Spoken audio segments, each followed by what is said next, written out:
Hey guys, what's up? Welcome back to the channel. It's Cynicalex in the morning, and today we're going to be checking out the patch notes for the Ultimates update. Now, this is a pretty interesting update. I was waiting to see if they would have a rolling update for it the way they usually do for mid-month updates, or if we were going to have a fully scheduled 8-hour maintenance, because we had fully scheduled 8-hour maintenance 2 weeks ago for Falcon, Winter Soldier, Zemo, the Elena, and Taskmaster, but that was more of like a mid-month update, and this is more like a full month update.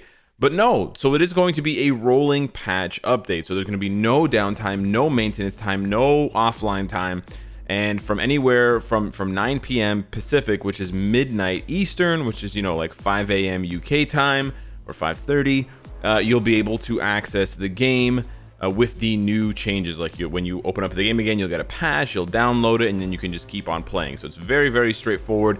It's the exact same rolling patches that we've had for every mid-month update, basically, since last year's April mid-month update for Scarlet Witch's Tier 3, which was the original mid-month update. So anyways, what are we getting? We're just getting Spectrum and 5 uniforms. So we'll talk a little bit more about that at the end. I don't want to talk about that at the beginning and sort of sour the video, but we'll talk about that at the end. If you're curious what my thoughts are on the amount of content in these updates, in this update, I should say, then stick around until the end. So first off, I want to hit it up with Monica Rambeau, aka Spectrum, because she is an interesting character, especially in the way that she's obtained. So you can get her through either the 20 biometrics daily or the special daily growth support. So that means she is technically a paywall character. So my advice to you, if you have one of those subscriptions running, like I have one right here with 5 days left, do not choose a character at the daily reset.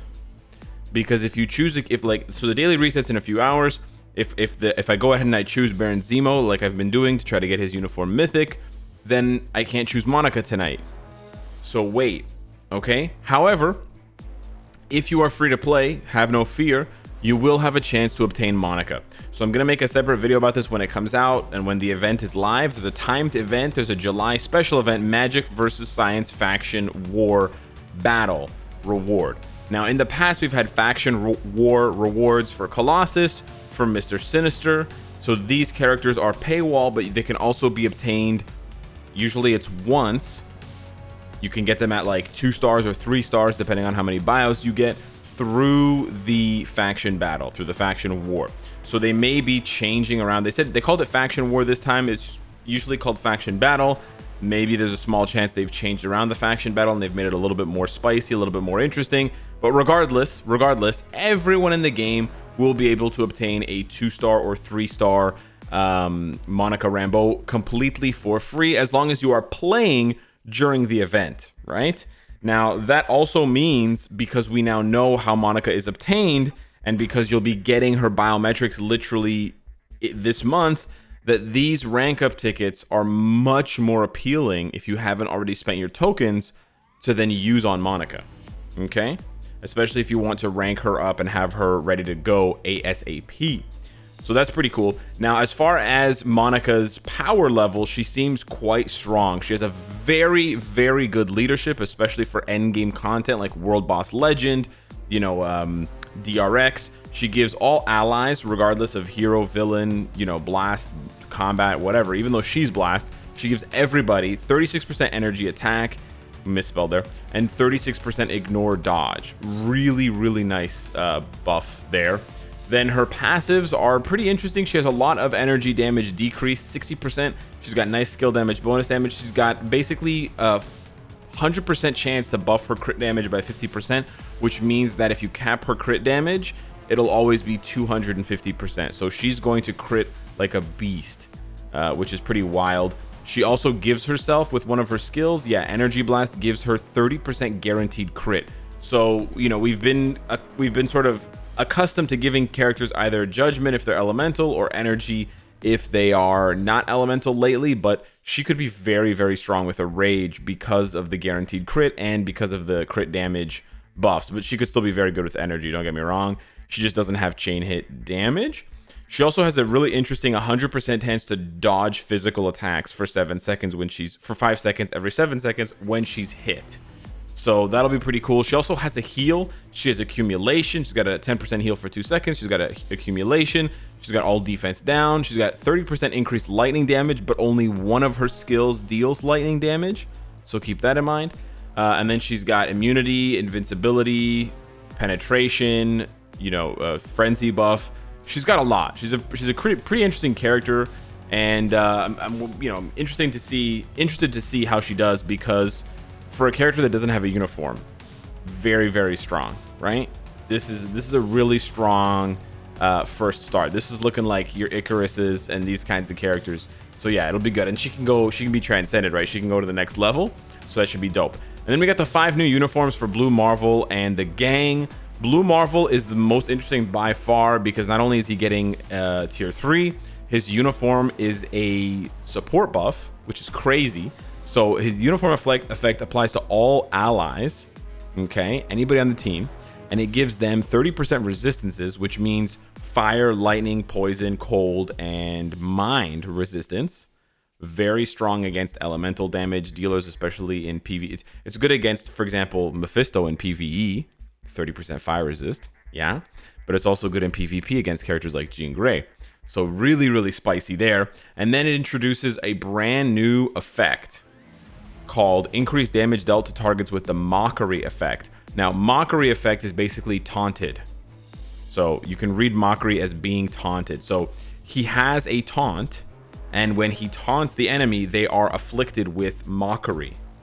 And then when they're afflicted with Mockery, because of his uniform effect, they'll take 30% more damage, or the damage against them will be increased by 30%, which is crazy. But then it gets even crazier. Increases damage dealt to targets with remove all debuffs effect by 30%. So if you're running a debuff leadership like Sentry, Jean Grey, Supergiant, Silver Surfer, Odin, there's so many.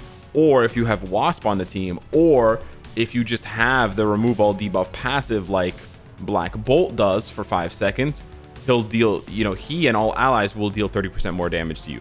So this seems like a game changer for PvP, but also quite strong for PvE. Like, it doesn't seem weak for PvE, and it could have some interesting implications if he's able to taunt certain types of enemies. Like if he can taunt the DRX boss, if he can taunt like Galactus, it could be pretty cool for co-op PvE content where he can basically just absorb all of the attention from the boss. We'll have to wait and see. I doubt it, but it'll be really, really cool if that's the case. And anyways, so what Mockery does, again, it's like taunted, forces the opponents to focus attacks on the caster. So he taunts. And I think that's a really dope thing to do in the game. Like I love, just traditional RPG elements. And so taunt, right, especially for a guy that has a 70% damage reduction, hello, right, that's sick. So this dude is basically just going to be like, hit me, don't focus on anyone else. This Mockery effect cannot be removed with remove all debuffs effect. So this is the first effect. Actually not the first effect, I think Fracture also has this effect. But anyways, so one of the only effects, very few effects cannot be removed by debuffs. It increases his attack by 10%, or maybe it increases the enemy's attack by 10%. It's unclear here. But then there's a 100% chance to not receive barrier, shield, immune, and invincible. Again, it's unclear whether this is applying to Blue Marvel or whether this is applying to the enemy. So this is a very, very strong effect regardless. He also has a 5% heal for 5 seconds, which is crazy because you can cast this every, 6.5 seconds. So he almost has a permanent Wolverine type buff.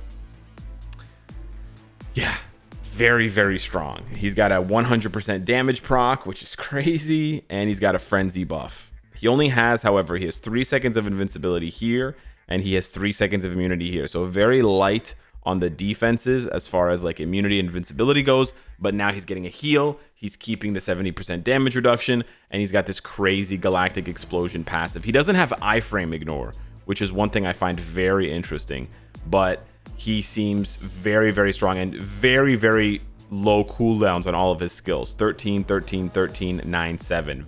So you can just spam Blue Marvel skills like crazy. I'm very excited for Blue Marvel. He looks very, very cool.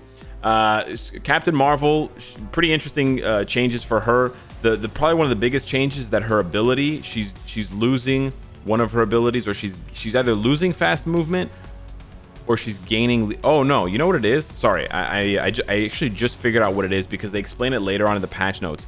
Is that her striker ability? That's what it was. That's what they were talking about. So right now, Captain Marvel's striker ability is fast movement. So if you go to her right here, she gives you increased movement speed. She's got the little foot. There you go, fast movement.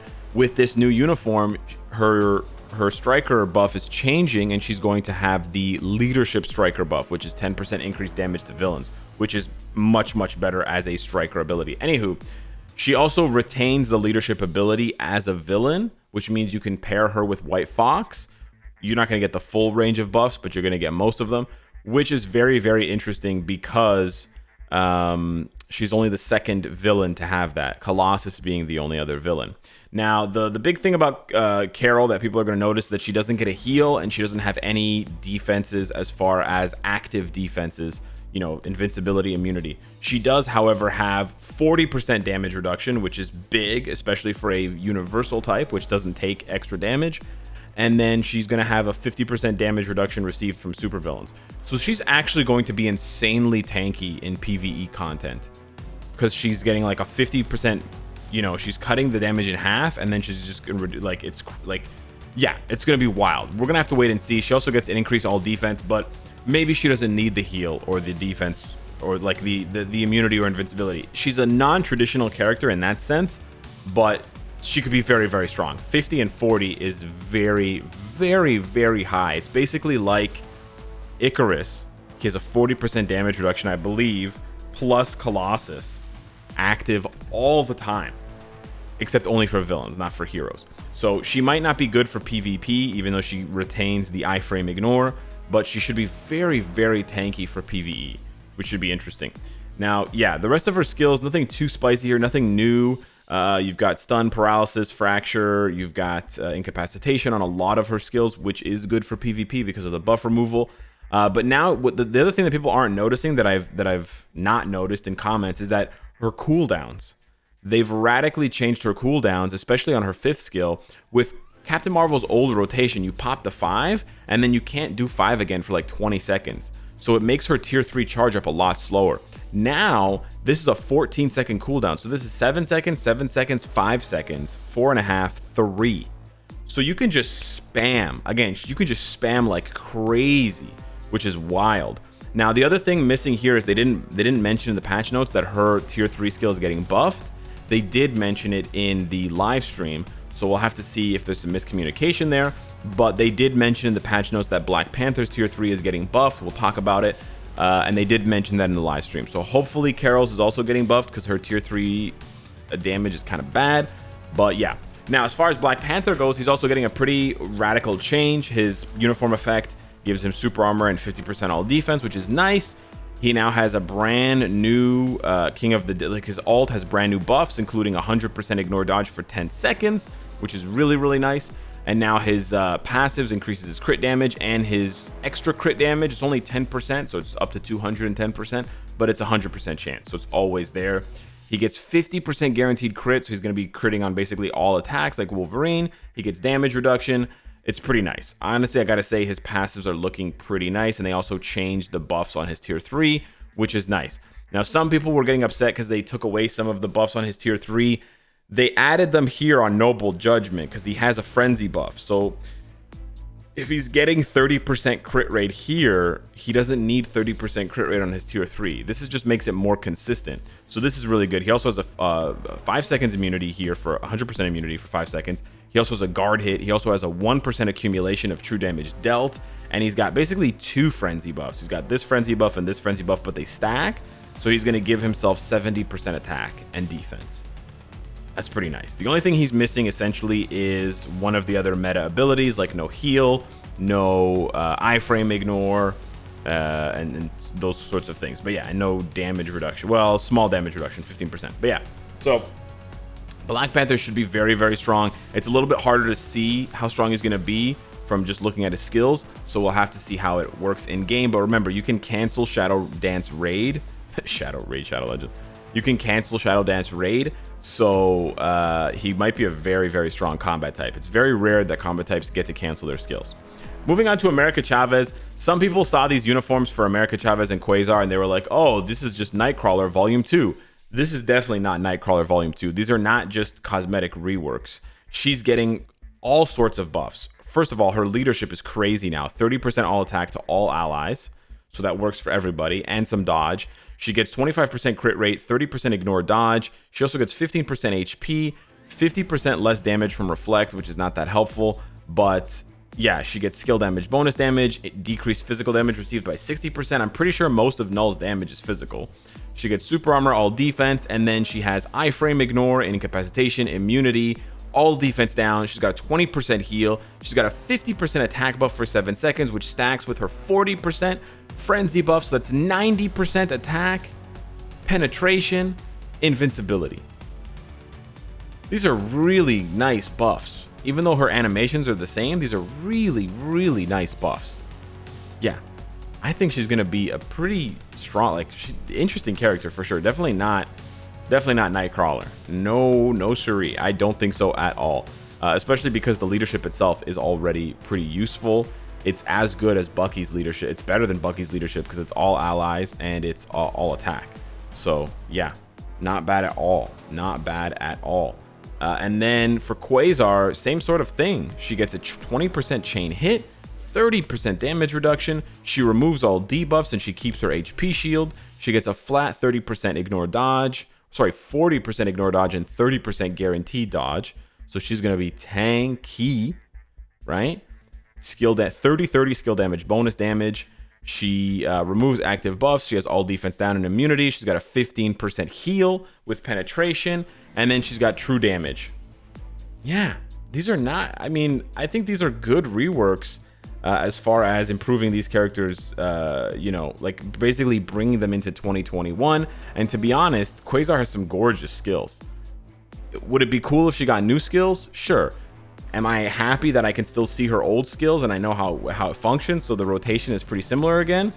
Yeah, that's cool too. Like, I don't really mind that, right? This is more of like a, this is like a skill-based buff, right? I would almost rather this, but anyways, that's fine either way. And then Blue Marvel is getting his tier 3. Now his tier 3 doesn't seem that spicy. The animation's super spicy, by the way, if you haven't seen it. Love the animation. The skill effects seem kind of small, but keep in mind he's got tons of skill effects on his 1 to 5.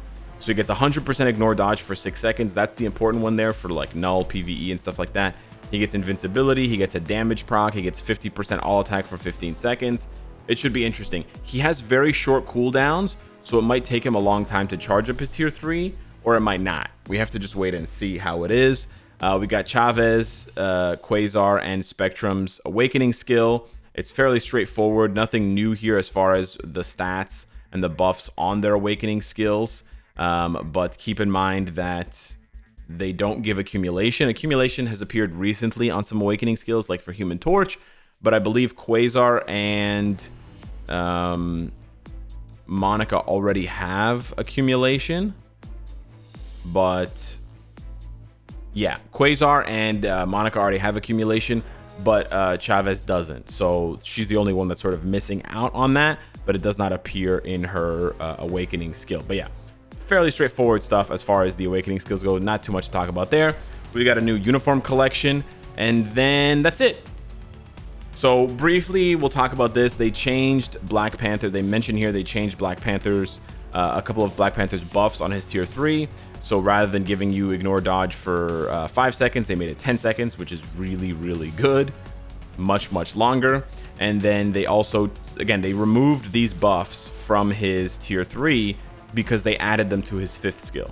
So it's good. Like there's no point in double dipping because the effect would just reset itself. And then they've also said that they've, you know, increased the damage. They've increased the, you know, the animation effects and stuff like that. So it'll look the same, but it'll hit a lot harder. And then they talked about Captain Marvel's ally effect, which we talked about already. They didn't mention Captain Marvel's tier 3, so hopefully they're still going to do that. And then the name of Purify effect has been changed from Purify to remove all debuffs. So it's just like making it all uniform. Now, that's it. So Yeah, I was sort of hoping personally. This is just my personal opinion. I'm very happy with the reworks of these characters. I'm very happy that we're seeing so many reworks back to back to back. It's really, really good. However, I was hoping to see at this point, since Mephisto was the last piece of content that we got back in March, I was hoping to see one piece of content. Well, I guess we got Dispatch in between then and now. Okay, my bad. We also got Dispatch. But yeah, besides Dispatch and Mephisto, I was hoping to see something here. It doesn't necessarily have to be, Galactus playable or like, GBR Extreme or something like that. Like, it doesn't have to be necessarily that, but I was hoping for something. I'm not going to make too big of a fuss about it because I do think there is a lot of content in the game and content fatigue is a real thing, and there's a lot of stuff to farm in the game. Like, I'm a little bit torn. On the one hand, as an end game player, as a whale, I can fly through almost all of the content. So the game is going to seem less, difficult for me. So I recognize that. On the other hand, there is also a lot of content to the point where I don't want to say there's too much content, but I don't really have enough time in the day to do all the content. And very few players, even the biggest of whales, even the most hardcore of players, have time to farm everything on this page, plus all of the missions here to get the fragments every single day. So we're not actually, it's kind of an interesting thing. We're not actually missing content. We're not actually lacking content, especially from the PvE side of things. We're definitely not lacking content, but at the same time, again, with even though Null and Mephisto are still really challenging and I haven't been able to crack, stage 40, at the same time, I was kind of hoping just for something new. I don't know, maybe it's just a bad habit I have of always hoping for something new. I'm not sure.